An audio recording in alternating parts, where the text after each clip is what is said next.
So ఆ call కోసం నేను బయటికి పోయినా. ఆ కాల్ లో అంటే చెప్పేద్దాము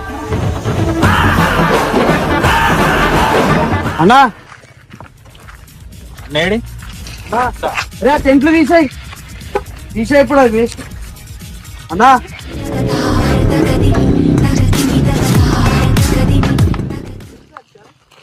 అరే తీసేరా నాయనా, మనకి రేపు పోయేది లేదు. నువ్వు తీసేరా పోయి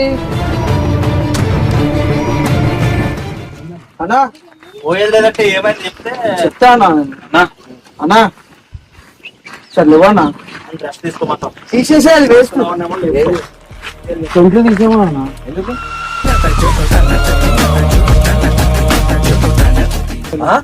పర్మిషన్ ఇస్తలేరు ఇప్పుడు వద్దంట. ఎందుకు?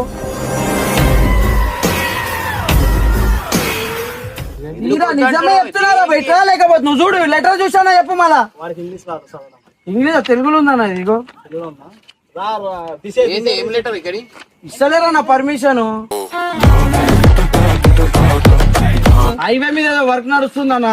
హైవే మీద వర్క్ నడుస్తే మనకు అప్పుడు అవునన్నా, ఎట్లా నడుస్తామన్నా? గవర్నమెంట్ ఇమ్రాన్ గారికి నేను చెప్పాల్సింది ఏంటంటే, మీరు రోడ్డు మీద నడవడానికి మీకు ఎటువంటి అంటే రోడ్ మీద నడవదని కూడా అన్నా మనకి ఇప్పుడు మరి తీసుకో ఒక మాట అన్నా. అన్నా ఇంకొక మాట చెప్తానా, నీ ఇష్టం అన్నా. తెలుగులో ఉందన్న, తెలుగు రాదు. తీసుకో అన్న, తెలుగు ఎట్లా రాదు ఆయనకి. ఒకవేళ మీరు నడిచిన షో మిమ్మల్ని వెంటనే కస్టడీలో తీసుకుంటారు. తెలుగు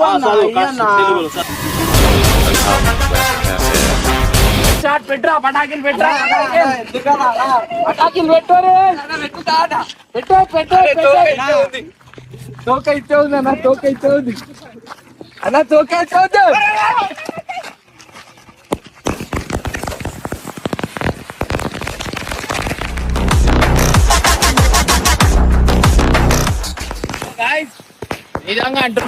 హర్షభాయ్ ఒక్కసారిగా ఎంతో సీరియస్ ముఖంతో ఇమ్రాన్ అన్న మరియు టీం వద్దకు వచ్చి వెంటనే టెంట్లను తీసేయాలని, రేపు మనం ఎక్కడికి వెళ్లడం లేదని చెబుతూ తీవ్రమైన టెన్షన్ క్రియేట్ చేశాడు భయ్య. పాదయాత్ర చేయడానికి ఆఫీసర్స్ పర్మిషన్ ఇవ్వలేదని, ఒకవేళ హైవే పై పాదయాత్ర నిర్వహిస్తే లీగల్ సమస్యలు వచ్చి కస్టడీలోకి తీసుకుంటారని హెచ్చరిస్తూ ఒక లెటర్ చూపించాడు. ఇమ్రాన్ అన్నతో పాటు టీం సభ్యులందరూ ఒక్కసారిగా షాక్ కి గురై ఎంతో ఆశగా ప్లాన్ చేసుకున్న పాదయాత్ర ఆగిపోయిందని తీవ్ర నిరాశలో మునిగిపోయారు. ఇక పాపం ఇమ్రాన్ అన్న ఫేస్ చూడాలి భయ్య.